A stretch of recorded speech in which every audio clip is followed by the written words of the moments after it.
ಯಾವತ್ತೂ ಕವಿತೆ ಓದುವ ಮುನ್ನ ಮೊದಲ ನನ್ನ ಆರಾಧ್ಯ ದೈವವನ್ನ ನೆನೆಸಿಕೊಳ್ತಾ ನಾನು ಕವಿತೆ ಸ್ಟಾರ್ಟ್ ಮಾಡ್ತಾ ಇದ್ದೆ. ಹಾಗಾಗಿ ನನ್ನ ಆರಾಧ್ಯ ದೈವವಾದಂತ ಅಬ್ನೂರು ಬಸವೇಶ್ವರನನ್ನ ನಮ್ಮ ಮನದಾಳದಲ್ಲಿ ನೆನೆಯುತ್ತಾ ನನ್ನ ಕವನದ ಶೀರ್ಷಿಕೆಯನ್ನ ನಾನಿಲ್ಲಿ ನಿಮ್ಮ ಮುಂದೆ ಪ್ರಸ್ತುತಪಡಿಸ್ತಾ ಇದ್ದೀನಿ.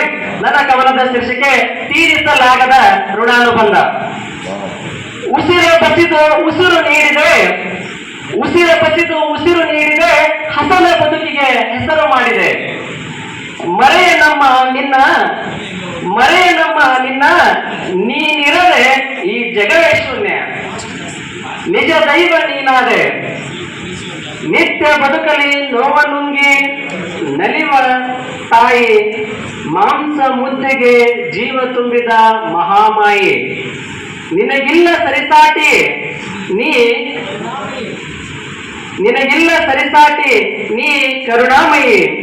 ಪಡಬೇಡ ಸಂಕಟ ನಾನಾಗುವೆ ದಳವಾಯಿ, ಪಡಬೇಡ ಸಂಕಟ ನಾನಾಗುವೆ ಶಿಸ್ತಿನ ಸಿಪಾಯಿ.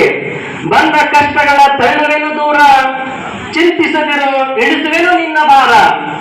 ಬಂದ ಕಷ್ಟಗಳ ತಳ್ಳುವೆನು ದೂರ, ಚಿಂತಿಸದಿರು ಎಣಿಸುವೆನು ನಿನ್ನ ಭಾರ. ಅಮ್ಮ ಜಗದಲ್ಲಿ ನೀ ನನ್ನ ಪ್ರೇಮ ಸಾಗರ, ದುಃಖಿಸದಿರ ಮುಂದೆ ನಾನಾಗುವೆ ಆಧಾರ. ಲೋಕದ ಬಿಂಕ ನುಡಿಗೆ ಏಕಮ್ಮ ಸುಂಕ, ಪರರ ಪಾಷಾಣ ನುಡಿಗೆ ಏಕಮ್ಮ ಆತಂಕ. ಅಳಬೇಡ ನನ್ನಮ್ಮ ನಾನಿನ್ನು ಬಾಲಕ, ನಿನ್ನ ಆಶೀರ್ವಾದವಿರುವೆ ನಾನಾಗುವೆ ಸಾಧಕ. ನಿನ್ನ ಆಶೀರ್ವಾದವಿರೆ ನಾನಾಗುವೆ ಸಾಧಕ. ಬದುಕ ಬವಣೆಗೆ ಅಂಜದಿರು, ಬದುಕ ಬವಣೆಗೆ ಅಂಜದಿರು, ನಾ ನಿನ್ನ ಕಂದ ಮರೆಯ ನಾನೆಂದು ನಿನ್ನ ಪ್ರೀತಿ ಶ್ರೀಗಂಧ.